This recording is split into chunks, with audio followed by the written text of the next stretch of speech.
Hello मेरे प्यारे बच्चों, कैसे हो? उम्मीद है आप सब अच्छे हैं। बच्चों, बहुत दिन बाद आपके सामने आया हूँ। थोड़ा सा क्षमा चाहता हूँ बिकॉज़ थोड़ा सा बिजी शेड्यूल चल रहा है, अभी एग्ज़ाम भी आ रखा है, तो ऑफलाइन बच्चों को थोड़ा सा ज़्यादा हम थोड़ा सा एम्फेसाइज़ दे रहे हैं, तो इसीलिए करना पड़ रहा है ना। तो अभी जो आपके सामने एक कोर्स लेके आया हूँ जो है फर्स्टेस्ट रिवीजन सीरीज़। तो इस फर्स्टेस्ट रिवीजन सीरीज़ में आपको फार्मूला साथ साथ में मिलेगा, PYQ कुछ होगा, कैसे क्वेश्चंस को आ जाता है, कैसे क्वेश्चंस को हमको सॉल्व करना चाहिए, वो सारे चीज़ को हम लोग यहाँ पे देखेंगे, फॉर्मूले को अच्छे से रिवाइज करेंगे। हाँ, ये साथ में एक चीज़ और मैं बताना चाहूँगा, ये सिर्फ और सिर्फ नीट के लिए नहीं। जैसे आसाम का देखा जाए तो आसाम CEE 2022 भी होने वाला है जुलाई को, तो उसके लिए भी ये अच्छा है, वैलिड है बच्चों। तो आज का शुरुआत होगा यूनिट्स एंड मेजरमेंट चैप्टर में, उसमें एरर भी इंक्लूड कर दिया जाएगा। तो शुरू करते हैं बच्चों, है ना। एक एक करके आप पूरा देखिएगा, फर्स्ट रिवाइज हो जाएगा, आराम से आपको समझ में भी आ जाएगा। तो चलिए शुरू करते हैं। तो बच्चों, सबसे पहले मैं आपको बता दूं इस चैप्टर में क्या क्या टॉपिक कवर होने वाला है। तबले fundamental units, supplementary units, important dimensional formula, फिर प्रिंसिपल ऑफ होमोजेनिटी किसको कहते हैं, डायमेंशन एनालिसिस, मतलब डायमेंशन एनालिसिस के एप्लीकेशंस को हम देखेंगे, फिर यूनिटलेस जो क्वांटिटीज़ है, और फिर एरर को हम लोग यहाँ पे पढ़ने वाले हैं। तो चलिए आगे बढ़ते हैं एक एक करके। तो PQ क्या है? PQ is the physical quantity. अब फिजिकल क्वान्टिटी एक्चुअल में है क्या? जो फिजिकल क्वान्टिटी जो है वो हमें डिस्क्राइब करने में मदद करता है, describes the law of nature, law of nature को डिस्क्राइब करता है, तो उसी को हम लोग फिजिकल क्वांटिटी कहते हैं। बट यहाँ पे फिजिकल क्वांटिटी दो टाइप का होता है, एक होता है स्केलर और दूसरा होता है वेक्टर बच्चों। तो ये स्केलर और वेक्टर में क्या अंतर है ये हम जानते हैं। स्केलर में सिर्फ और सिर्फ मैग्नीट्यूड होता है, प्लस इसका डायरेक्शन होने से भी कोई फ़र्क नहीं पड़ता, but direction is not required, हमें डायमेंशंस ज़रूरत नहीं पड़ता है। बट ये जो वेक्टर है वो वेक्टर में मैग्नीट्यूड होना चाहिए, डायरेक्शन होना चाहिए, और वेक्टर लॉ ऑफ एडिशन जो है वो फुलफिल करना चाहिए, तभी जाके हम इसको वेक्टर बोलेंगे। जैसे कि यहाँ पे हम लोग स्केलर का अगर एग्जांपल देखें तो ये स्पीड होता है, डिस्टेंस होता है, ये सारे क्या है आपका स्केलर क्वांटिटी है। बट अगर वेक्टर का बात करें तो यहाँ पे हम लोग एक बात कर सकते हैं, जैसे फोर्स हो गया, मोमेंटम हो गया, डिस्प्लेसमेंट हो गया, ये सारे क्या है आपका वेक्टर क्वांटिटी है। यहाँ पे एक चीज़ मैं और बता दूँ, कभी कभी आपको पूछने को मिलता है कि करंट जो है it's not a vector quantity, it's a tensor quantity. But यहाँ पे अगर आपको ऑप्शन में स्केलर दिखे तो ऑप्शन आपका क्या होगा, स्केलर होगा, क्योंकि करंट का डायरेक्शन हमें ज़रूरत पड़ता है, बट वो actually vector law of addition को फुलफिल नहीं करता है, वो वैलिड करता नहीं है, ओबे नहीं करता है। दैट इज़ वाई हम करंट को क्या बोलेंगे, स्केलर क्वांटिटी बोलेंगे। अगर टेंसर ऑप्शन है तो tensor will be your correct answer. बात समझ में आ गया। अब आता है कुछ फंडामेंटल क्वांटिटीज़। बच्चों, फंडामेंटल क्वांटिटीज़ होता है जो एक दूसरे पे डिपेंड नहीं करते, तो यहाँ पे आप बोल सकते हो इंडिपेंडेंट क्वांटिटीज़, जिसको है इंडिपेंडेंट क्वांटिटीज़ उसको हम लोग फंडामेंटल क्वांटिटीज़ कहते हैं। और यहाँ पे आपके पास 7 फंडामेंटल क्वांटिटीज़ है, और 7 फंडामेंटल क्वांटिटीज़ क्या क्या है मैंने यहाँ पे पूरा लिख दिया। यहाँ पे आपको क्वांटिटीज़ लिखा, यहाँ पे SI यूनिट लिखा, यहाँ पे आपका CGS यूनिट लिखा, और यहाँ पे आपका डायमेंशन या सिंबल आप बोल सकते हो। तो आप देखते हैं एक एक करके। यहाँ पे देखिए, ये लेंथ हो गया, लेंथ का मीटर हो गया SI यूनिट, CGS सेंटीमीटर ये हो गया, फिर मास हो गया, फिर टाइम हो गया, फिर टेम्परेचर हो गया, करंट हो गया, amount of substance in luminous intensity. अब यहाँ पे एक चीज़ देखिए, यहाँ पे टेम्परेचर जो है उसको हम लोग K से डिनोट करते हैं, और वो K है कैपिटल लेटर में। क्यों कैपिटल है वो आपको पता चलना चाहिए, क्योंकि यहाँ पे साइंटिस्ट का नाम है ये। अब यहाँ पे इसको डायमेंशन में डिनोट करा जाता है K से या फिर थीटा से कभी कभी। करंट है आपका फंडामेंटल क्वांटिटीज़, बिकॉज करंट आप निकाल सकते हो। कभी आप बोल सकते हो सर करंट तो चार्ज से आता है, तो चार्ज को होना चाहिए था फंडामेंटल क्वांटिटी। नहीं बेटा, आप बाजार से या कहीं भी आपको चार्ज नहीं मिलेगा, आपको करंट मिलेगा, और करंट से हम लोग क्या निकालते हैं, चार्ज निकालते हैं। तो अमाउंट ऑफ चार्ज हम करंट से ही निकालते हैं। तो करंट अवेलेबल होता है, फंडामेंटल क्वांटिटीज जो अवेलेबल क्वांटिटीज़ होता है उसको हम लोग बोलते हैं ना बच्चों। चलिए आगे देखते हैं। अब यहाँ पे देखिए एक और चीज़, जो अमाउंट ऑफ सब्सटेंस जिसको मोल कह रहे हैं, इसका डायमेंशन भी मोल है। ये आपका सैंडेला होता है, और ये आपका ये यहाँ पे अब बोल सकते हो इसको कैंडेला, सैंडेला, जो भी बोलना है बोल लो, ये CD है। ठीक है ना बच्चों। आगे बढ़ते हैं। कुछ आता है डेराइव्ड क्वांटिटी। अब ये डेराइव्ड क्वांटिटी में सबसे इंपॉर्टेंट बात ये डेराइव्ड क्वांटिटी होता क्या है। तो देखिए, डेराइव्ड क्वांटिटी जो डिपेंडेंट है, एक दूसरे पे डिपेंड कर रहा होता है। मतलब अगर डेराइव्ड क्वांटिटी आप निकालना चाहते हो तो आपको फंडामेंटल क्वांटिटी के ये डिपेंड करता है, वो सारे क्वांटिटीज़ को हम लोग बोलते हैं डेराइव्ड क्वांटिटी। जैसे फॉर एग्जाम्पल मैं आपको अगर वेलोसिटी का बात करूँ, सो वेलोसिटी हम कैसे लिखते हैं, डिस्प्लेसमेंट डिवाइडेड बाई टाइम। तो ये बच्चों, ये डिस्प्लेसमेंट लेंथ होता है, और ये टाइम तो आपका टाइम है। है ना। तो देखिए ये लेंथ आपका फंडामेंटल क्वांटिटीज़ है, टाइम भी आपका फंडामेंटल क्वांटिटीज़ है, तो ये डेराइव्ड क्वांटिटी हो गया। तो अगर मैं फोर्स के बारे में बात करूँ, यहाँ पे कुछ एग्जांपल मैंने लिया है फोर्स, जैसे मास इनटू एक्सीलरेशन। मास तो आप पता ही है फंडामेंटल है, एक्सीलरेशन को हम वेलोसिटी डिवाइडेड बाई टाइम बोल सकते हैं, वेलोसिटी को भी हम लोग डिस्प्लेसमेंट डिवाइडेड बाई टाइम बोल सकते हैं। तो ये टोटली आपको देखा जा रहा है तो ये डेराइव्ड क्वांटिटी होता है। अगेन स्ट्रेस को भी मैंने यहाँ पे लिया, स्ट्रेस मतलब फोर्स डिवाइडेड बाय एरिया, तो फोर्स भी हमने डेराइव क्वांटिटी देखा, एरिया भी आपका डेराइव क्वांटिटी L² होता है कि नहीं बच्चों। तो ये आपका डेराइव्ड क्वांटिटीज़ है, तो डेराइव्ड क्वांटिटीज़ आपको जानना ज़रूरी है। नेक्स्ट आपको आता है सप्लीमेंट्री यूनिट्स। जो सप्लीमेंट्री यूनिट्स है बच्चों, यहाँ पे आपको थोड़ा सा देखना पड़ेगा। सप्लीमेंट्री यूनिट्स है, दो सप्लीमेंट्री यूनिट्स है, एक प्लेन एंगल होता है और सॉलिड एंगल होता है। प्लेन एंगल जो होता है उसको हम लोग 2D एंगल को हम लोग प्लेन एंगल कहते हैं, और सॉलिड एंगल जो होता है वो 3D एंगल को ही हम लोग बोलते हैं बच्चों। तो ये चीज़ आपको थोड़ा सा दिमाग में रखना होगा। अच्छा, अब प्लेन एंगल को हम लोग थीटा से डिनोट करते हैं। अब देखिए यहाँ पे एक रेडियस है, मान लो ये एक आर एयर रेडियस है, और ये थोड़ा सा ऐसे रोटेट किया हुआ है, यहाँ से इस तरफ गया हुआ होगा। तो उस सिचुएशन पे जो एंगल बना रहा है उसको हम लोग थीटा बोल रहे हैं, और उसी को हम लोग प्लेन एंगल बोल रहे हैं। And then theta is nothing but arc length, L is the arc length, ये वाला लेंथ जो है उसको हम लोग आर्क लेंथ बोल रहे हैं, डिवाइडेड बाई रेडियस। अब यहाँ पे आता है सॉलिड एंगल। अब ये सॉलिड एंगल क्या है, आपने कोन खाया होगा, उसका आपके देखा होगा 3 डायमेंशनल उसका एंगल बनता है, जैसे यहाँ पे मैंने बनाया हुआ है, ऐसे टाइप का बनाया हुआ है ना, ये 3 डायमेंशनल एंगल है। This 3 dimensional angle is nothing but solid angle. उसको डिनोट किया जाता है ओमेगा से। ये ओम का सिंबल है, ओम नहीं है वो, ओम तो क्वांटिटी का नाम है ना, आई थिंक यूनिट का नाम है, बट ये जो नाम है ये ओम है, सिंबल ओम का है। So ohm equal to area divided by area. अब एरिया किसका है, यहाँ पे जो कैप आपने बनाया हुआ है ना, ये वाला कैप का एरिया है, ये पूरा का पूरा कैप जो है यहाँ पे आएगा, उस कैप का area divided by r², r is the radius. तो अगर हम देखेंगे स्फेयर से अगर एक कोन को निकाल दिया गया तो उस सिचुएशन पे जो एंगल बन रहा होता है उसको हम लोग सॉलिड एंगल बोलते हैं। तो ये है आपका। अब solid angle and plane angle का एक रिलेशन भी आता है बच्चों, ये बहुत ज़्यादा इंपॉर्टेंट है, और वो स्पेशली आपको इलेक्ट्रोस्टैटिक्स में जब आपने इलेक्ट्रिक फ्लक्स निकालना होता है उस सिचुएशन में बहुत अच्छे से ज़रूरत पड़ता है, क्योंकि हमने शॉर्टकट तरीके से हम इसको फ्लक्स निकाल सकते हैं बच्चों, ठीक है ना। तो यहाँ पे आप आइए देखते हैं इसको, है ना। तो ये आपका सॉलिड एंगल है बच्चों। हाँ, अब देखिए अगर मैं एक स्फेयर है, मेरे पास एक स्फेयर है, उसमें से एक कोन निकाल लिया, तो ये स्फेयर से कोन काटा हुआ कोन है, और तो यहाँ पे आप देख सकते हो ये वाला आपका कोन का सेमी वर्टिकल एक्सिस। तो यहाँ पे आप बोल सकते हो आधा एंगल को हम लोग थीटा बोल रहे हैं, जो प्लेन एंगल है। अब ये प्लेन एंगल एंड पूरा का पूरा सॉलिड एंगल के बीच का जो रिलेशन है वो क्या है, तो आप बोल सकते हो omega equal to 2 pi multiplied by 1 minus cos theta. And this is very important formula बच्चों, इलेक्ट्रिक फ्लक्स निकालते वक्त आपको ज़रूरत पड़ने वाला है। जैसे आपको याद भी होगा, मान लो एक सिलेंडर है, यहाँ पे एक सिलेंडर है या फिर एक डिस्क है, इसे r डिस्टेंस पे या x डिस्टेंस पे एक चार्ज रखा हुआ है, तो इस चार्ज से कितना इलेक्ट्रिक फील्ड लाइंस यहाँ पे क्रॉस कर रहा होगा वो आप निकालना है। फ्लक्स निकाल लो कितना फ्लक्स होगा, तो वो आप सॉलिड एंगल कॉन्सेप्ट से अगर आप निकाल लोगे तो आसानी से आपको बन जाएगा आंसर। बात समझ में आ रहा है। तो ये कहानी ऐसा ही बनता है बच्चों, तो ये आपको रिलेशन याद रखना है। दूसरा इंपॉर्टेंट है इंपॉर्टेंट डायमेंशनल फार्मूला। कुछ इंपॉर्टेंट डायमेंशनल फार्मूला, हालांकि सारे ही इंपॉर्टेंट है, एंड यू कैन डिराइव, इसमें कोई इशू नहीं है, आप डिराइव कर सकते हो। आपको सिर्फ और सिर्फ फार्मूला पता होना चाहिए कि कौन सा क्वांटिटी का क्या फार्मूला है। उस फार्मूला आप अगर पता कर लोगे तो आप डायमेंशनल फार्मूला आराम से निकाल सकते हो बच्चों। तो फोर्स का है क्या है, मास इंटू एक्सीलरेशन, मास का m है, और ए का क्या होगा L t-2, तो वही लिखा हुआ है कि नहीं। एनर्जी का क्या होता है, फोर्स इंटू डिस्प्लेसमेंट, तो फोर्स का तो अभी यहाँ पे पता चला, और इंटू डिस्प्लेसमेंट कर दो L2 आ जाएगा। प्रेशर का क्या होता है, force divided by cross sectional area, मतलब ये अगर आप यहाँ पे है सरफेस एरिया है तो ये फोर्स लग रहा है, और ये आपका जो सरफेस एरिया है उसको हम लोग बोल रहे हैं, तो ये दोनों का डिवीज़न ही आपका प्रेशर होता है। तो यहाँ पे हम लोग क्या लिखते हैं, mLt-2 डिवाइडेड बाई L², और यहाँ पे हमने देख लिया।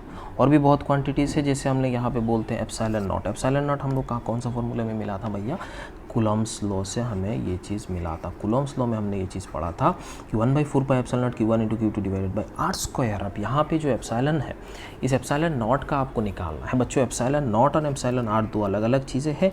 ये आपका डाइलेक्ट्रिक कांस्टेंट है, और इसका वैल्यू आपको E0 divided by E net होता है, माइंड इट। तो ये डायमेंशन लेस है, बट हम लोग यहाँ पे एप्सिलॉन नॉट के बारे में बात कर रहे हैं। है ना, परमिटिविटी का बात कर रहे हैं। तो यहाँ पे एप्सिलॉन को एक साथ में रखिए, यहाँ पे हमने क्या कर लिया, Q1 Q2 divided by 4 pi F into R square. Q का भी पता है, Q क्या होता है, चार्ज होता है। Q को हम लोग ऐसे लिख सकते हैं ना, I into T. So I मतलब आपका A इंटू टी लिख सकते हो। Q का स्क्वायर, इसका मतलब AT स्क्वायर हो गया। ये हमने यहाँ पे पुट किया, ये किया, तो आपका आंसर ये बना। ठीक है ना।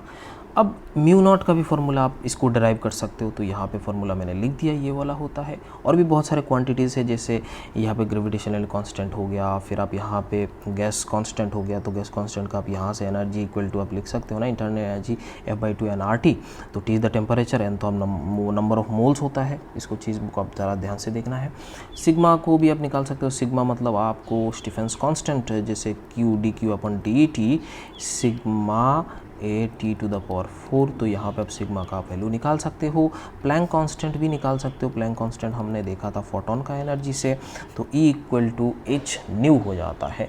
फिर ये अगर आप थर्मल कंडक्टिविटी आप देखते हो, तो अगेन ये आप कंडक्शन, हीट कंडक्शन से आप यहाँ पे निकाल सकते हो, KA∆T/L।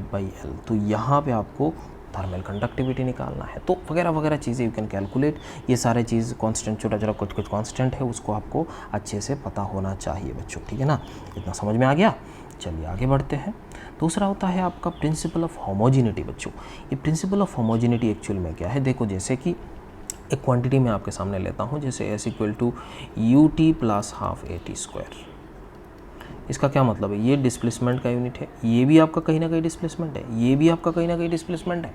मतलब ये लेंथ का है, ये भी लेंथ का है, ये भी लेंथ का है। तो यहाँ से एक रूल बनाया गया कि अगर दो क्वांटिटी ऐड किया जा रहा है या सब्ट्रैक्ट किया जा रहा है, जो करने के बाद जो क्वांटिटी मिलता है, उस सिचुएशन पे ये तीनों जो टर्म आएगा A, B एंड C, सब के सब क्या होना चाहिए, सेम डायमेंशन का होना चाहिए। तो सेम डायमेंशन का क्वांटिटी को हम ऐड भी कर सकते हैं, सब्ट्रैक्ट भी कर सकते हैं। ये दिमाग में आपको रखना है। तो अगर मैं यहाँ पे एक क्वेश्चन आपको पूछूं, बेटा यहाँ पे आपको B, C एंड A का डायमेंशन बताओ, तो ये तो वेलोसिटी का है, ये आपका टाइम का है, तो आपको पता चल गया कि A का जो डायमेंशन है वो क्या है, डिस्प्लेसमेंट के बगैर हो गया। Velocity into time is displacement. बात समझ में आ रहा है। तो ये L हो गया उसका डायमेंशन। अब देखिए यहाँ पे X एंड C का अगर देखा जाए, तो X एंड C का मतलब हो गया, X का जो डायमेंशन होगा वो भी C का डायमेंशन होगा, क्योंकि ये दोनों को हमने माइनस कर रखा है। तो X का डायमेंशन तो लेंथ है, तो आपने यहाँ पे ये लिख दिया। अब देखिए ये वाला वैल्यू हमें पता नहीं चल रहा है, लेकिन एक चीज़ तो हम पता कर रहे हैं, ये पूरा का पूरा टर्म का जो डायमेंशन होगा वो आपका A के बराबर होगा। तो बोल सकते हो B/X का डायमेंशन इक्वल टू A का dimension. That means you can say B का जो डायमेंशन होगा वो L² होगा। बात समझ में आ रहा है, दोनों का मल्टीप्लिकेशन होगा, तो L का 2 है कि नहीं। तो ये आपका डायमेंशन, इसके जो पावर होता है उसको डायमेंशंस कहा जाता है। इसको L2 जो लिखे हैं हमने, उसको डायमेंशन फार्मूला कहा जाता है। तो यहाँ से ऐसे निकाला जाता है। तो ये एक प्रिंसिपल ऑफ होमोजेनिटी हो गया। अब दूसरी बात है, अगर डिफरेंट क्वांटिटी है, मान लो कोई दूसरा डिफरेंट क्वांटिटी को हमने मल्टीप्लाई किया, तो तीसरा जो प्रोडक्ट करने के बाद जो आंसर आता है वो एक अलग क्वांटिटी बनने वाला है। तो यहाँ पे मैंने A × B करा, मतलब A भी अलग क्वांटिटी हो सकता है, B भी अलग क्वांटिटी हो सकता है, और तीसरा जो क्वांटिटी मिल रहा है C, वो भी अलग है। तो आप बोल सकते हो AFC का जो डायमेंशन है वो मल्टीप्लिकेशन ऑफ दिस टू। अब ये दोनों हो सकता है इक्वल या नॉट इक्वल, ये दोनों हो भी सकता है, इक्वल भी हो सकता है, नॉट इक्वल भी हो सकता है। बट मैं यहाँ से ये लिख सकता हूँ A का डायमेंशन C के बराबर बिल्कुल नहीं है। जैसे आपका एग्जाम्पल के तौर पे अगर मैं लिखूँ S = U × T। अब देखिए U वेलोसिटी का है, ये T टाइम का है, ये जो S मिल रहा है वो डिस्टेंस का मिल रहा है, तो तीनों अलग अलग मिल गया, है ना। तो ये चीज़ एक रूल है, उस रूल को आपको समझ में आना चाहिए और दिमाग में रखना चाहिए। कभी कभी छोटा छोटा क्वेश्चंस या ऐसा टाइप का क्वेश्चंस आपको पूछ भी सकता है बच्चों, ठीक है ना। नेक्स्ट हम लोग बात करते हैं, बहुत ज़्यादा इंपॉर्टेंट है और यहाँ पे बच्चा थोड़ा फंस जाता है, इसको थोड़ा सा दिमाग में रखना है। तो डायमेंशंस इन कैलकुलस, कैलकुलस में क्या डायमेंशंस है। तो मान लीजिए ये आपका क्या है, ये आपका डिफरेंशिएशन आपको दे रखा है। ये डिफरेंशिएशन जो दिया हुआ है उसमें आपको क्या करना चाहिए, उसका डायमेंशन निकालना चाहिए। ये दिया हुआ है dny/dx⁴n। तो ये एक डिफरेंशिएशन है, तो इसमें क्या होगा, डी को कैंसिल कर लो, बचेगा जो वही लिख लो। ये डी कैंसिल आउट कर लिया, तो बचा y/x⁴n।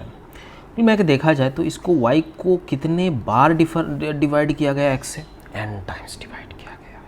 तो ये आपका आएगा। एग्जाम्पल के तौर पे मैं यहाँ पे लिखता हूँ, ये तो आपका एक्सीलरेशन का डायमेंशन है, ये तो एक्सीलरेशन है ना, डिस्प्लेसमेंट अगर x होगा तो ये दोनों कैंसिल कर दो, x divided by T square, ये तो एक्सीलरेशन का आ रहा है। तो ऐसा सिंपल क्वेश्चन भी आपको पूछ सकता है बच्चों, इसमें कोई दोहराने वाली बात नहीं है।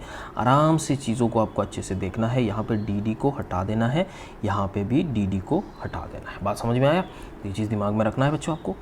इंटीग्रेशन होगा तो इंटीग्रेशन एंड डी दोनों को कैंसिल आउट कर लो, मतलब y के साथ इसको मल्टीप्लाई किया गया ना, समेशन ही तो है बाद में, तो x y इंटू एक्स। तो यहाँ पे अगर इसका एग्जांपल लिया जाए v equal to integration a into D T बोला जाता है, वो a t होता है और वो वेलोसिटी का होता है। बस यही समझ में आना चाहिए आपको। कुछ क्वेश्चंस आपको ऐसा पूछ सकता है। आगे देखते हैं, कुछ और भी सवाल है। जैसे आपको डायमेंशन एनालिसिस का एप्लीकेशन, डायमेंशन एनालिसिस का एप्लीकेशन सबसे पहले देखना है कन्वर्जन ऑफ यूनिट्स। मतलब आपको कभी एक यूनिट दे दिया, मान लो हमारा फोर्स का यूनिट है 1 न्यूटन, उसको आपको डाइन में कन्वर्ट करना है, तो 10⁵ डाइन होता है, ये तो हम पहले से ही जानते हैं। लेकिन यहाँ पे कैसे कन्वर्ट करते हैं, कुछ ऐसा क्वांटिटी आपके सामने आ भी सकता है जिसको आपको कन्वर्ट करना चाहिए, जो आपको नहीं याद है या पता भी नहीं है क्या होने वाला है। तो उस सिचुएशन पे आपको क्या करना है, सबसे पहले जो क्वांटिटी, जो यूनिट दिया हुआ होगा, हो सकता है वो ऐसा यूनिट दे, हो सकता है आपको CGS यूनिट दे, वो डजंट मैटर, या कोई तीसरा कोई यूनिट दे सकता है। तो ये किसका यूनिट है, फोर्स का। तो ये आपने फोर्स लिखा, फोर्स का आपने क्या लिख दिया, डायमेंशनल फार्मूला लिखा। अब यहाँ पे देखिए इसके सामने क्या है, एक नंबर है जिसको हम लोग न्यूमेरिकल वैल्यू बोलते हैं, और ये आपका यूनिट होता है। तो कन्वर्जन में हमें एक चीज़ दिमाग में रखना है, कुछ भी हो जाए, किसी भी यूनिट में हो जाए, तो क्वांटिटी का जो वैल्यू है वो तो सेम रहने वाला है। 1 न्यूटन हो या फिर 10⁵ डाइन हो, बात तो एक ही है, फिजिकल क्वांटिटी तो वही है, उतना ही अमाउंट ही तो है। तो अब n into you is constant, ये दिमाग में रखना है। अगर किसी का यूनिट को आप बढ़ा देते हो तो उसका आप क्या हो जाएगा, न्यूमेरिकल वैल्यू घट जाएगा। जैसे ऐसा यूनिट बड़ा यूनिट है तो न्यूमेरिकल वैल्यू घट जाएगा, CGS यूनिट छोटा है तो न्यूमेरिकल वैल्यू इंक्रीज हो जाएगा। तो ये आपको चीज़ में दिमाग में रखना है, n1 into U1 equal to n2 into U2। बात समझ में आ गया? तो ये आपको याद रखना है।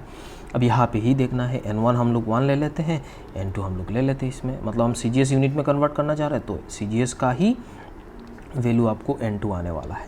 तो अब देखिए यहाँ पे वैल्यू पुट कीजिए डायमेंशन फार्मूले के साथ, ये पहले वाले का, ये दूसरे वाले का। अब यहाँ पे जिसको निकालना है उसको एक साइड में रखिए, ये n को रखा, फिर ये दूसरे वाले का क्वांटिटी का ऐसे नीचे लाया। पहले वाले क्वांटिटी में मास का यूनिट क्या होता है, 1 kg, CGS में मास का यूनिट क्या होता है, 1 ग्राम, इसमें लेंथ का क्या होता है, 1 मीटर, लेंथ का क्या होता है, 1 सेंटीमीटर। तो इससे पुट किया, और यहाँ पे डायमेंशन के साथ साथ इसको पुट करना है। अब देखिए 1 kg को हम लोग 1000 ग्राम बोल सकते हैं, तो यहाँ पे 1000 पुट कर लिया, यहाँ पे आपने 100 पुट कर लिया, तो 10⁵ हो गया।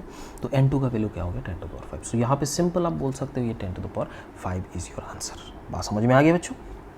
ओके, आगे देखते हैं, है ना। अब यहाँ पे एक और भी है चीज़ें, जैसे रिलेशन पता करना होता है। रिलेशन पता करना मतलब आपको क्वांटिटी देगा, एक क्वांटिटी बोलेगा कि दूसरा क्वांटिटी पे डिपेंड कर रहा होता है, तो उस सिचुएशन पे relation between other physical quantities. तो यहाँ पे मैंने लिखा हुआ है dimensions in terms of other quantities. तो यहाँ पे एक क्वेश्चन ले लेते हैं जो अक्सर सवाल में पूछा जाता है, PYQ आप खोलोगे तो देखते हो आपको मिल जाएगा। Position x of particle depends on acceleration and time. तो ऐसा सिचुएशन देते ही आप उसको ऐसे ही लिख लो, कुछ भी दे दे, डायरेक्टली प्रोपोर्शनल a जो क्वांटिटी आपको दिया हुआ है वो, इसको हम लोग फंडामेंटल क्वांटिटी मान के चल रहे हैं फिलहाल। तो a to the power p, कोई भी यूनिट यहाँ पे पावर कुछ लगा दो, फिर यहाँ पे t के पावर लगा दो। अब बोथ साइड में जो क्वांटिटीज़ आपके सामने है उसका क्या लगा दो, डायमेंशन फार्मूला बनाओ। तो x का dimension formula m0 L1 T0, acceleration का t⁻⁻1, ये L इंटू t⁻²। तो यहाँ पे इसके पावर हमने p लिखा, यहाँ पे t ऐसे लिखा। अब देखिए इसमें हमने क्या कर दिया, पावर को इक्वेट किया, m का पावर 0 0 है, L का पावर यहाँ पे p है और यहाँ पे 1 है, तो p इक्वल टू 1 लिख दिया। ओके, इससे आपको क्या मिलेगा, -p मिल रहा है और यहाँ पे t का पावर मिल रहा है q। तो इस साइड में t के पावर q -2p, इधर कितना है, 0 है, तो सिंपल 0 पुट कर दीजिए, तो वही आपको आया, तो यहाँ पे ये मिला। तो अब हमने क्या लिखना है, x is directly proportional to a के पावर 1 t के पावर 2। डायरेक्टली प्रोपोर्शनल, कांस्टेंट कुछ हो सकता है तो हमने कांस्टेंट ले लिया, k ले लिया, है ना। तो 1 हो गया और t टू हो गया, तो ये आपको मिल जाएगा। तो ऐसा टाइप का सवाल आपको इवेंट क्वेश्चन में पूछता भी है बच्चों। अगला टर्न में देखते हैं। ये देखिए, इस सवाल को आपको खुद करना चाहिए। इसमें आपको खुद कीजिए, T is directly proportional to, ये आपको दिया हुआ है gravitational constant, mass of earth, ये रेडियस ऑफ अर्थ। तो ये आपका टाइम पीरियड है। तो इसके बीच का रिलेशन निकालने के लिए तो आप ऐसा कर लीजिए, G directly proportional to A, M is directly उसके पावर बी एम बी लिख दिया, आर के पावर सी लिख दिया। ये टी का है तो टाइम पीरियड होगा, जी का डायमेंशन लिखना है इधर, मास का डायमेंशन इधर लिखना है, इधर आर का डायमेंशन लिखना है, इसके पावर ए, इसके पावर बी, इसके पावर सी। तो वही फंडामेंटल क्वांटिटी जो यहाँ पे m का था, m का इक्वेट करके यहाँ पे लिख लीजिए, l का लिख लीजिए, फिर g का t का लिख लीजिए। तो सिर्फ और सिर्फ t का ही यहाँ पे आएगा, बाकी सब का 0 हो जाएगा। तो इक्वेट कर लीजिए, आपका आंसर आपके सामने आ जाएगा। तो ऐसा सवाल आपको पूछा जाता है 100% आपको। अब देखिएगा, बहुत सारे क्वेश्चंस आपको पूछा गया है ना। ओके, एक और एप्लीकेशन है बच्चों, तो यहाँ पे देखिए, check dimensionally correctness of P Y Q. ये पी फिजिकल क्वांटिटी जो है, सॉरी पी वाई क्यू बोल दिया ना, पी क्यू फिजिकल क्वांटिटी, ये फिजिकल क्वांटिटी का डायमेंशन करेक्ट है या नहीं वो चेक करना है। हम लोग क्या जानते हैं, काइनेटिक एनर्जी का डायमेंशन। काइनेटिक एनर्जी का डायमेंशन एम एल, वो एनर्जी होता है, T-2 हो गया। अब यहाँ पे देखिए, इसका डायमेंशन देख लेते हैं, इसका डायमेंशन m हो गया, L2T-2 होल स्क्वायर। ऐसा हुआ, दोनों करेक्ट है, डायमेंशनली करेक्ट है, बट ये चीज़ आपको क्या दिया हुआ है, एक्स्ट्रा। तो इसका मतलब यहाँ पे आप बोल सकते हो, डायमेंशनल एनालिसिस से हमें किसी भी क्वांटिटी के सामने अगर कोई कांस्टेंट आता है, उसका वैल्यू हमें नहीं बता सकता है। तो this is the demerits of dimensional analysis. ये लिमिटेशन है, इतना बता नहीं सकता है। जैसे हम लोग जानते हैं kinetic energy equal to half mv², but ये नहीं बताएगा आपको। एक और भी चीज़ें हैं, देखिए एस इक्वल टू, हमने फॉर्मूला क्या देखा, ut प्लस हाफ at²। अगर मैं यहाँ पे S equal to ut minus half at² लगा दूँ, तब भी ये करेक्ट दिखाएगा। अब बोलोगे सर ये तो एक्सीलरेशन अगर नेगेटिव होगा, हाँ बेटा फॉर्मूला तो वही है, वेक्टर लगा दो, इसमें कोई बात नहीं। लेकिन सिचुएशन पे आपको डायमेंशनली करेक्ट वो आपको नहीं बता सकता, बीच का प्लस माइनस नहीं बता सकता, क्योंकि ये होमोजेनिटी है। बात समझ में आ रहा है? तो वो चीज़ आपको थोड़ा सा देखना है, ये लिमिटेशन होता है। लिमिटेशन भी थोड़ा एक बार ये दिमाग में रखना है, कभी हो सकता है पूछ ले, है ना, छोटा छोटा क्वेश्चन भी पूछा जा सकता है बच्चों, ठीक है ना, ताकि एग्जाम हॉल के बाहर निकलने के बाद अरे ये तो पता था, ये भूल गए, पढ़ा नहीं, ये सब नहीं होना चाहिए बच्चा, ठीक है ना। ओके, अब यहाँ पे एक और चीज़ें हैं जो इम्पोर्टेंट है, डायमेंशन लेस क्वांटिटी। यहाँ पे डायमेंशन लेस क्वांटिटी आपको पता होना चाहिए। अब डायमेंशन लेस क्वांटिटी क्या क्या होता है, ratio of same physical quantities. जैसे अपने वेलोसिटी ऑफ लाइट, ये velocity of light in a medium, velocity of light in A vacuum, तो इसको हम लोग बोलते हैं रिफ्रैक्टिव इंडेक्स। सेम क्वांटिटी को स्ट्रेन है ये L डिवाइडेड बाई L, ये चेंज इन लेंथ है L, ओरिजिनल लेंथ है, ये आपका डाइलेक्ट्रिक कांस्टेंट है E0 डिवाइडेड बाई E0। तो यहाँ पे ये चीज़ आपने देखा कि ये आपको डायमेंशन लेस क्वांटिटीज़ मिलता है जो सेम टाइप का क्वांटिटीज़ को डिवाइड करता है। ऑल मैथमेटिकल कांस्टेंट जैसे 2 पाई ई, ये सारे क्या है, डायमेंशन लेस क्वांटिटी है। और भी पार्ट है, ऑल स्टैंडर्ड मैथमेटिकल फंक्शंस जैसे logarithmic function, trigonometric function, exponential function and their inputs भी डायमेंशन लेस है। इनपुट्स का मतलब क्या हो गया, मान लो e⁻, ऐसे e⁻ छोड़ो, बाद में जाने वाले, थीटा, यहाँ पे थीटा की जगह मैंने ओमेगा टी पुट कर लिया, तो ये ओमेगा टी क्या होगा, डायमेंशन लेस क्वांटिटी है। वैसे ही हम पहले से जानते हैं ये डायमेंशन लेस है। ये मल्टीप्लाई करेंगे तो ये डायमेंशन लेस बनेगा। ये साइन थीटा भी क्या है, पूरा का पूरा डायमेंशन लेस है। उसका आर्गूमेंट्स जो आपने इनपुट किया है वो भी डायमेंशन लेस है। बात समझ में रहा, अगर डायमेंशन लेस है तो ओमेगा का डायमेंशन, टी का डायमेंशन यहाँ पे नहीं है, तो यहाँ पे पावर 1 0 होता है तो 1 हो जाएगा, तो ओमेगा का जो भी होगा वो 1/t हो जाएगा। इसका मतलब फ्रीक्वेंसी का यूनिट है, फ्रीक्वेंसी का डायमेंशन है। बात समझ में आ रहा है? तो ऐसा चीज़ है। एग्जाम्पल लेते हैं, देखिए ये चीज़ आपने कैपेसिटेंस में पढ़े हुए हैं, Q equal to Q max 1 minus e⁻, ये देखिए ये Q मैक्स का होता है, चलो मान लिए, लेकिन ये पूरा का पूरा तो डायमेंशन लेस होता ही है। बात समझ में आ रहा है?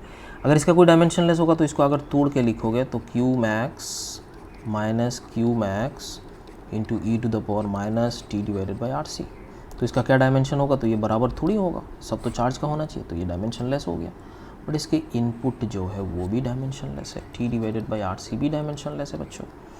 तो इसका 1 हो गया, तो टी का जो डायमेंशन है वो आर सी का डायमेंशन है, इसीलिए तो हम लोग टी को क्या बोलते हैं, टाइम कांस्टेंट बोलते हैं बच्चों। क्या बोलते हैं, टाइम कांस्टेंट बोलते हैं। ये कौन सा सर्किट से हमने बात किया, आरसी सर्किट, जो कैपेसिटेंस एंड करंट सर्किट जो होता है, रेजिस्टेंस सर्किट को ही हम लोग यहाँ पे आरसी सर्किट बोलते हैं। तो ये है आपका छोटा छोटा चीज़ है ना बच्चों। चलिए कुछ और चीज़ें पढ़ते हैं जो बहुत ज़्यादा इंपॉर्टेंट है, जो एरर है, एरर के ऊपर आपको क्वेश्चन भी पूछता है। तो आजकल तो ये एरर सबसे पूछता है ना। तो एरर क्या होता है बच्चों, यहाँ पे देख लेते हैं। एरर कोई भी इंस्ट्रूमेंट से आप मेज़र कर रहे हो, वो हमेशा कुछ ना कुछ अनसर्टेनिटी देता है, कुछ ना कुछ गलत तो देता ही है। कोई भी इंस्ट्रूमेंट हो, चाहे मेजरिंग इंस्ट्रूमेंट होना चाहिए, थोड़ा सा गलत देगा, उसी चीज़ को हम लोग बोलते हैं एरर, मतलब अनसर्टेनिटी। अब ये एरर में टाइप्स होता है, कुछ होता है एब्सोल्यूट एरर। एब्सोल्यूट एरर मतलब क्या होता है, मेजर्ड वैल्यू। जो एक रॉड है, मान लो इस रॉड को आपने मेज़र किया, मेज़र करने के बाद आपको एक वैल्यू मिला, मान लो यहाँ पे आपने 5.1 मिला, किसी और ने इसको मेज़र किया 5.2 मिला उसको, किसी और ने किया 5.9 मिला, किसी और ने किया 5.0 मिला। ऐसा टाइप का बहुत सारे लोगों ने मेज़र किया, वही यहाँ पे measured value minus true value. अब ट्रू वैल्यू क्या होता है, इसका एक्चुअल वैल्यू क्या है।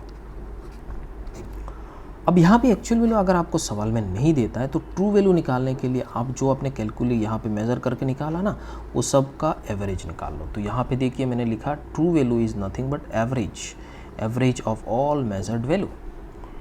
अब यहाँ पे एब्सोल्यूट एरर क्या है, absolute error means measured value minus true value. तो इट कैन बी पॉजिटिव और इट कैन बी नेगेटिव, वो जीरो भी हो सकता है, इसमें कोई इशू नहीं है ना, बट रेयर है तो नेगेटिव हुआ। अब यहाँ पे एक और चीज़ें हैं जिसको हम लोग मीन एब्सोल्यूट एरर बोलते हैं। अब यहाँ पे बच्चों देखो एक चीज़, mean absolute error means what, मतलब अब एरर तो क्या होता है, आपने बहुत सारे एरर लिया यहाँ पे, अगर इसका मीन निकालोगे तो मीन में हमने थोड़ी देर पहले देखा एब्सोल्यूट एरर क्या होता है, पॉजिटिव भी होता है नेगेटिव भी होता है। लेकिन दो एरर को आपने एवरेज यहाँ पे लिया, एब्सोल्यूट एरर का एवरेज, वही तो कोई तो मीन बोलेंगे। बट एरर एक दूसरे को कैंसिल आउट नहीं कर सकता, इसीलिए यहाँ पे हमने मैग्नीट्यूड लिया। तो मॉडुलस, यहाँ पे मॉडुलस, यहाँ पे मॉडुलस, तो सारे एब्सोल्यूट एरर का मैग्नीट्यूड का एवरेज। बात समझ में आ रहा है, किसका, एब्सोल्यूट एरर का मैग्नीट्यूड का average is nothing but mean absolute error. अब आपने कुछ चीज़ मेज़र किया, मान लो ये रॉड का ही हमने मेज़र किया, इसका ट्रू वैल्यू आपके पास 5 है, और एरर आपने जो भी निकाला हुआ है वो मान लो आपको आया हुआ है मीन एब्सोल्यूट एरर 0.1। तो इसको आप लिखोगे कैसे, प्लस माइनस 0.1, मतलब this 0.1 is uncertain, this 0.1 is uncertain. बाद में जाके इस 0.1 को भी हम लोग लिस्ट काउंट भी नाम से भी जान सकते हैं, इसको कभी कभी लिस्ट काउंट भी बोला जाता है। मतलब इसमें एरर आ रहा है, जो स्केल से आपने मेज़र किया उसका लिस्ट काउंट, एरर अगर 0.1 आ रहा है तो वही उसका लिस्ट काउंट है, मतलब उतना एरर में आ रहा है। बात समझ में आ रहा है, तो इसको रिलेट करा जा सकता है, ठीक है। दूसरा बात आता है relative error. Relative error means mean absolute error divided by true value, इसको आप लोग फ्रैक्शनल एरर भी कह सकते हो। Mean absolute error divided by true value. Percentage error means, हाँ ये सब चीज़ें आपको दिमाग में रखना है। Percentage error is nothing but relative error multiplied by 100%, इसी को ही हम लोग क्या बोलते हैं, परसेंटेज एरर बोलते हैं। बात समझे, चलिए आगे बढ़ते हैं। अब यहाँ पे प्रोपगेशन ऑफ एरर भी इंपॉर्टेंट है, वो बहुत ज़्यादा इंपॉर्टेंट यही है, इसके ऊपर ही सवाल पूछता है बेटा, ठीक है ना, दिमाग में रखिए। आइए देखते हैं, जब यहाँ पे पहुँचे प्रोपगेशन, मान लीजिए क्वांटिटी आपके पास ए दिया हुआ है, दूसरा क्वांटिटी आपको बी दिया हुआ है, दोनों को समेशन करने के बाद तीसरा एक क्वांटिटी आया, ये जो एक वैल्यू आया मेज़र किया आपने, ठीक है ना। मान लो यहाँ पे एक लेंथ है, फिर एक दूसरा रॉड आपने यहाँ पे लिया, इसका एक लेंथ दिया हुआ है, इसका दिया हुआ है, इसका ए दिया हुआ है, इसका बी दिया हुआ है। मान लो ये ए और बी दोनों ट्रू वैल्यू है, आपको बोला एक्स का value equal to A plus B. बेटा अब इसको एरर लिमिट में आपको लिखना है। तो इस सिचुएशन में क्या हुआ, जब बंदा मेज़र कर रहा है तो ए में जब मेज़र किया उसमें इसमें भी थोड़ा सा गलती किया होगा, तो इसका भी एक एरर आएगा डेफिनेटली, डेल ए। बी में अब गलती किया होगा, बी का भी एक एरर आएगा, जिसका डेफिनेटली अब यहाँ पे मैक्सिमा एरर क्या होगा, maximum error is nothing but summation of individual errors. Summation of individual errors हमेशा याद रखना, वो ऐड करो सब्ट्रैक्ट करो कुछ भी करो, जब भी क्वांटिटी को एडिशन किया जा रहा है या सब्ट्रैक्शन किया जा रहा है तो ये दोनों क्वांटिटी का मैक्सिमम एरर जो होता है वो हमेशा इंडिविजुअल एरर का समेशन ही होता है। माइंड इट, मैक्सिमम एरर वही है। तो अब यहाँ पे देखिए इसमें डेल एक्स का वैल्यू दोनों को समेशन किया, वाई यहाँ पे ए माइनस भी हो रहा है फिर भी उसका ये है। तो यहाँ पे कभी डिस्प्लेसमेंट मान लो एक पोजीशन आपको R1 दिया हुआ है समथिंग, R2 आपको दिया हुआ है समथिंग, बोला आपको डिस्प्लेसमेंट निकालो तो R2 माइनस R1। जब R2 माइनस R1 करोगे तो ट्रू वैल्यू तो पहले आपने माइनस किया, फिर प्लस माइनस ये दोनों का एरर को R1 plus R2। This is your error limit and this is your displacement. बात समझे? तो यहाँ पे भी मान लीजिए ये है, इसको R1 मान लेते, इसको R2 मान लेते। डिस्प्लेसमेंट अगर आपको निकालना हो तो आप क्या कीजिएगा, D equal to 2 minus 4 that is minus 2 और प्लस माइनस ये दोनों का summation that is 0.3। This is your answer. बात समझ में ना? तो वेरिएंस इंडिविजुअल एरर को आप यहाँ पे समेशन कर लीजिए अगर वो एडिशन सब्ट्रैक्शन में है तो। बात समझे बेटा?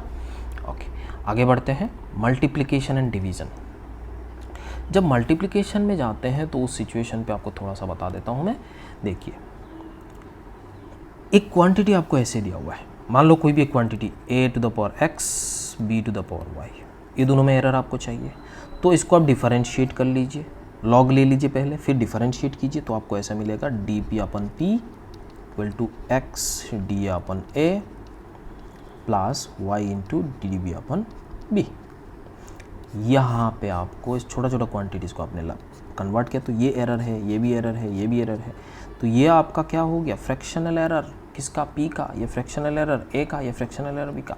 अगर ये रिलेशन मल्टीप्लिकेशन में है बेटा, अगर ये रिलेशन मल्टीप्लिकेशन पे है तो आप यहाँ पे ऐसे लिखोगे, कैसे लिखोगे, delta p by P equal to x जो पावर है वो सामने आ जाएगा, delta a by A plus Y into इसके पावर भी सामने आ जाएगा b बाई बी।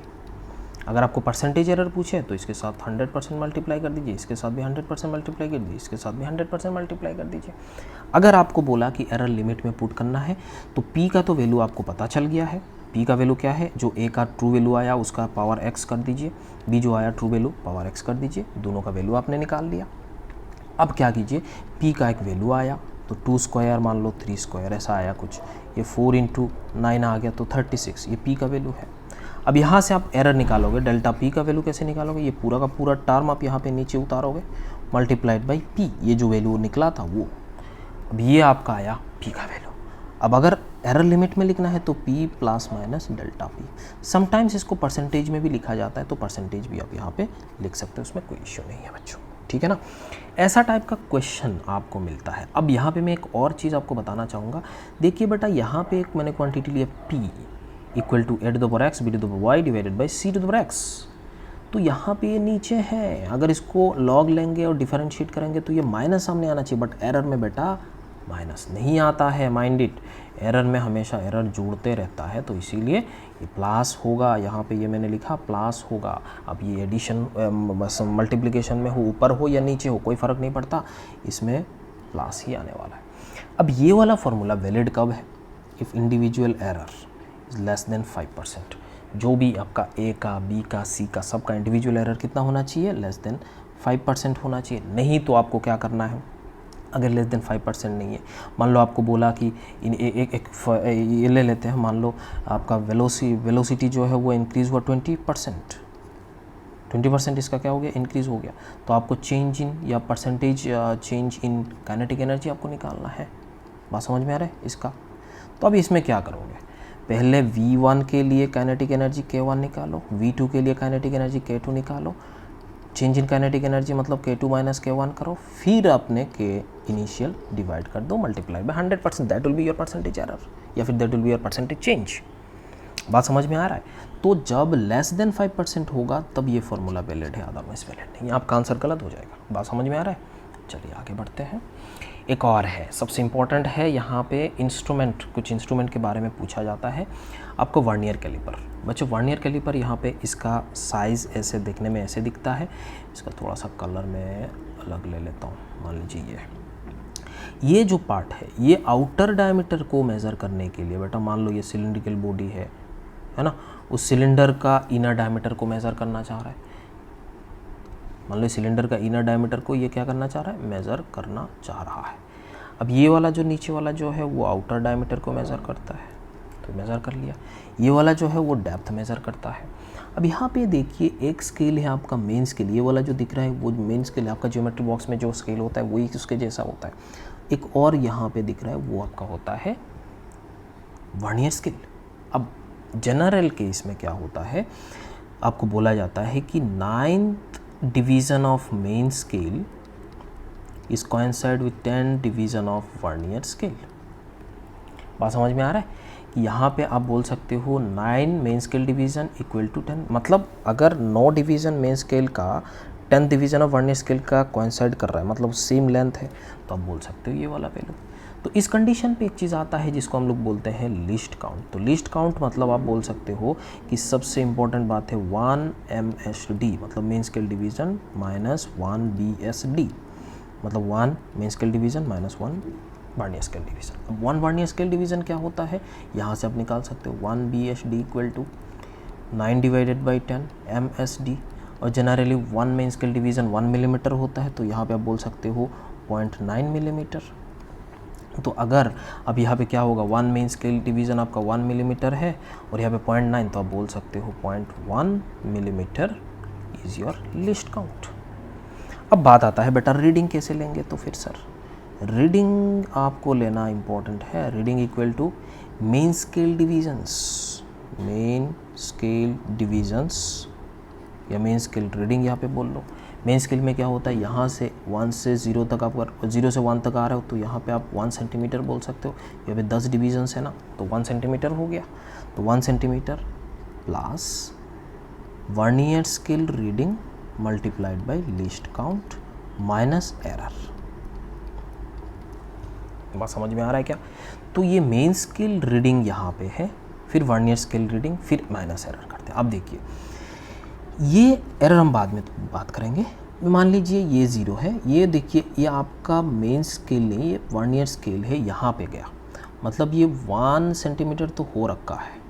इसका रीडिंग आप ज़रा ध्यान से अगर देखोगे तो रीडिंग में आपको बताता हूँ। देखिए ये कहाँ पे लाई कर रहा है, देखिए ये 1 सेंटीमीटर है और ये 1.1 सेंटीमीटर, इसके बीच में ये रीडिंग आपका लाई कर रहा है। अब ये बीच में जो है वो वैल्यू कौन बताएगा, वर्नियर स्केल बताएगा। अब देखिए वर्नियर स्केल का कितना number division main scale division के कोइंसाइड कर रहा है, ये वाला कोइंसाइड कर रहा है। देखिए 1 2 3 4 5, तो कितना रीडिंग में, 5 रीडिंग है। तो सिंपल है, मेन स्केल में यहाँ पे कितना है 1 सेंटीमीटर प्लस वर्नियर स्केल में कितना है 5 मल्टीप्लाइड बाई 0.1, दैट इज आप बोल सकते हो 1. अरे बात समझ में आया कि नहीं आया भाई साहब? तो ये चीज़ आपका इतना सेंटीमीटर हो गया, ये आपका मिलीमीटर में आ रहा है। बात समझ में आ रहा है?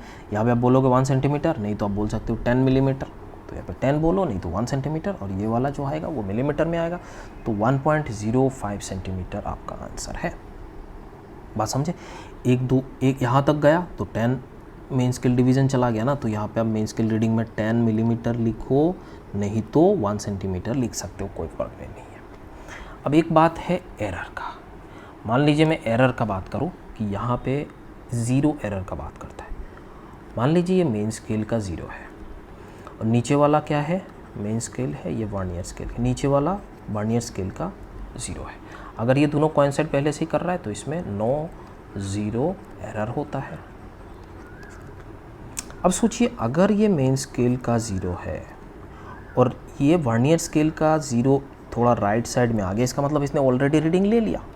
तो आप क्या बोलोगे, इसमें ये मेन स्केल है, ये वर्नियर स्केल है, तो आप बोलोगे यहाँ पे पॉजिटिव एरर या पॉजिटिव 0 एरर, इसका नाम है 0 एरर, इसका नाम है। बात समझ में? जैसे कि आप मान लो एक वेइंग मशीन में आपने बैठा, ये इनिशियली 0 होता है, यहाँ पे कुछ होता है, यहाँ पे ऐसे होता है। अब सोचो आप जब पहले चढ़ा है उससे पहले ही आपने देखा ये जो वेइंग मशीन है उसका कांटा यहाँ पर है, तो आप क्या बोलोगे, ये ऑलरेडी एरर लेके रखा हुआ है। बात समझ में आ रहा है? तो ऑलरेडी रीड कर रखा हुआ है, तो वही चीज़ यहाँ पे बोल रहा हूँ। अब सोचो दूसरा एरर के बारे में। अगर ये 0 मेन स्केल का है और ये वर्नियर स्केल, आपको जो यहाँ पे स्केल में मैंने दिखाया था, यहाँ पे जब दिखाता है तो उस सिचुएशन में अगर ये 0 नहीं दिखता है या पीछे आ जाता है तो उस सिचुएशन पे ये वर्नियर स्केल ने रीडिंग नहीं लिया, बैक है। मतलब इसका एग्जांपल अगर यहाँ पे दूँ तो मान लीजिए आप वेइंग मशीन में चढ़ने गए तो इस सिचुएशन पे आपको क्या लगा, ये ऑलरेडी काटा यहाँ पर है। अगर ये 100 kg या फिर 0 kg तो आप क्या करोगे, यहाँ पे एरर आपने लिया और ये 98 तक है, मान लो 98 दिखा रहा है, तो उस सिचुएशन में आप बोलोगे ये नेगेटिव एरर है भाई साहब। अब ये नेगेटिव एरर जो भी होगा वो कितना है, 100 माइनस 98 आप बोलोगे। बात समझ में आ रहा है? तो यही चीज़ मैं यहाँ पे आपको सिखाना चाहता हूँ, इसको हम लोग बोलते हैं नेगेटिव एरर। ठीक है ना? ओके। अब मान लो इस सिचुएशन पे 4th या 7th डिवीज़न यहाँ पे कोइंसाइड कर रहा है और इस वाले में आपका 3 डिवीज़न कोइंसाइड कर रहा है, तो पॉजिटिव 0 एरर में आपका जो होगा वो एरर का वैल्यू होगा 3 मल्टीप्लाइड बाई लिस्ट काउंट। जितना कोइंसाइड कर रहा है, जितना कोइंसाइड करा, जितना काटा वर्नियर स्केल का तीसरा नंबर कोइंसाइड कर रहा है किसमें, मेन स्केल के साथ, तो उसमें 3 इंटू LC। इसमें 7 नंबर कर रहा है बेटा, 7 नंबर कर रहा है तो बहुत बच्चा 7 इंटू LC कर देगा, बट इट्स रॉन्ग। आपका ये आंसर होना चाहिए, आपने यहाँ पे क्या किया, total number of division minus जो रीडिंग दिखा रहा है वो, तो इसमें भी वही है, निगेटिव एरर आपका होगा -10 टोटल डिवीजन है, कितना कोइंसाइड किया, 7 मल्टीप्लाई बाई LC, तो यहाँ पे आपका -3 इंटू लिस्ट काउंट। अब यहाँ पे एरर में आप यहाँ पे जो पुट करोगे विथ साइन इसको पुट कर लीजिए, का आंसर हो जाएगा। बात समझे कि नहीं समझे? तो ये आपका वर्नियर स्केल है। दूसरा आएगा आपका स्क्रू गॉज। देखिए स्क्रू गॉज में क्या होता है, लिस्ट काउंट और छोटा होता है। इसका सिंपल सी बात है, मैं आपको बता दूं, ये जो है वो मेन स्केल है उसका, एक सेकंड, ये है उसका मेन स्केल और यहाँ पे जो आपको दिख रहा है ऐसे टाइप का, ये आपका क्या है, सर्कुलर स्केल। तो ऐसा आप बोल सकते हो ये उसका मेन स्केल है और यहाँ पे एक सर्कल जैसा आपको यहाँ पे होता है, तो उस सिचुएशन पे आपको सर्कुलर स्केल दिखेगा। अब देखिए ध्यान से, हमने अगर इस सर्कल को, ये वाला जो सर्कल है उसको एक रिवोल्यूशन कराया, एक रिवोल्यूशन पे जितना इधर जाता है डिस्टेंस कवर करता है, horizontal distance covered in 1 rotation, उसी को हम लोग बोलते हैं पिच। तो distance divided by number of revolution, तो ये आपको ध्यान से देखना है, ठीक है ना बच्चों। अब यहाँ पे पिच जनरली मेन स्केल होता है, तो यहाँ पे एक एक कांटा दिख रहा है ना, तो ये एक एक पिच है, एक एक डिवीज़न एक एक पिच, मतलब एक रिवोल्यूशन पे ये यहाँ से यहाँ तक पहुँचा हुआ है, तो उस सिचुएशन में अब यहाँ पे पिच बोलोगे। अब यहाँ पे क्या होता है, वो एक कांटा जो है 1 मिलीमीटर, जनरली ये 1 मिलीमीटर होता है, इस 1 मिलीमीटर को सर्कुलर स्केल में एक रिवोल्यूशन में आ रहा है। अगर सर्कुलर स्केल का रिवोल्यूशन या फिर रिवोल्यूशन बोल रहे हैं, इसमें डिवीजन्स अगर 100 है, जनरली 100 होता है, 100 डिवीजन्स है, तो इसका क्या मतलब है कि सर्कुलर स्केल का एक एक डिवीज़न का वैल्यू क्या है, उसको हम लोग बोलते हैं list count. So list count is nothing but pitch divided by number of circular divisions, that is your list count. बात समझे कि नहीं समझे? List count is pitch divided by number of circular divisions. Pitch क्या है, distance covered in 1 revolution, ये चीज़ दिमाग में रखना है। तो ये होता है आपका लिस्ट काउंट। हालांकि नीट में इतना तक पूछता है, बट मैं यहाँ पे रीडिंग लिखाने का बात कर लेता हूँ। रीडिंग इज़ नथिंग बट बेटा, रीडिंग होगा मेन स्केल रीडिंग, सेम जो आपने उधर किया था, प्लस सर्कुलर स्केल रीडिंग, यहाँ पे लिख लेता हूँ, circular scale reading multiplied by LC minus error. बात समझे कि नहीं? नीट में इतना डिफिकल्ट नहीं पूछेगा, main scale reading, circular scale reading multiplied by LC, बस आपको यही करना है और आपके सामने आंसर आ जाएगा। बात समझे कि नहीं समझे? चलिए आगे देखते हैं। यहाँ पे एक क्वेश्चन है, देखो, in an experiment quantity A, B, C and D दिया हुआ है, इसका मेजर्ड किया हुआ है, इसका percentage error 1%, 2%, 3% and 4% respectively, quantity P calculate करना है। भाई साहब इसमें क्या करना है, इसका percentage error P/P equal to 3 into del A upon A plus 2 into, देखिए इसमें इंडिविजुअल एरर्स क्या है, लेस देन 5% है, तो B divided by B plus delta C divided by C plus delta D divided by D, सब में percentage put कर दो, इसका परसेंटेज एरर आ जाएगा। नीट 13 पे आया हुआ है ये ऑलरेडी, है कि नहीं बच्चों? चलिए आगे देखते हैं दूसरा वाला। इसमें भी वही कहानी है, इसमें भी देखिए क्या है, इन एक्सपेरिमेंट ये दिया हुआ है, तो ये अगेन वही है, ये 19 में आया हुआ है। अभी अभी क्वेश्चन देखा आपने कहाँ पे, 13 में आया था। वही सेम सवाल वैसा टाइप का ही आपको 13 में पूछ लिया है, 19 में भी पूछा हुआ है। अगेन डेफिनेटली आपको वही, क्योंकि इंडिविजुअल यहाँ पे एरर जो दिख रहा है वो क्या है, लेस देन 5% है, तो वही फार्मूला लगाना है। 2 into delta A upon A plus half into delta B upon B plus 1/3 delta C upon C plus 3 delta D upon D. Percentage error यहाँ पे पुट कर दो, आंसर आपके सामने आ जाएगा। एक और चीज़ है, देखो एरर का यही सवाल पूछा है। Screw gauge has least count आपको दिया हुआ है, ये लिस्ट काउंट आपको दिया हुआ है कितना, 0.01। इन जनरल स्क्रू गॉज का ये इतना ही लिस्ट काउंट होता है, इतना millimetre. There are 50 divisions in circular scale. Pitch of screw gauge 2020 में आया हुआ बेटा। सो हमने अभी अभी देखा least count equal to pitch divided by number of circular divisions. तो पिच निकालना है equal to LC multiplied by क्या है, number of circular scale divisions. 0.01 multiplied by 50, तो यहाँ पे आपका क्या हो जाएगा, बस आंसर हो गया सी, है कि नहीं। तो ये है बच्चों, and thank you so much. मेरे ख्याल से आपको ये अच्छा लगा होगा, अगर अच्छा लगा हो तो नीचे कमेंट करके ज़रूर बताइएगा, तो मोटिवेशन मिलेगा और मैं कोर्स निकालते रहूँगा, है ना बच्चों। Okay, thank you so much, bye bye and take care, all the best.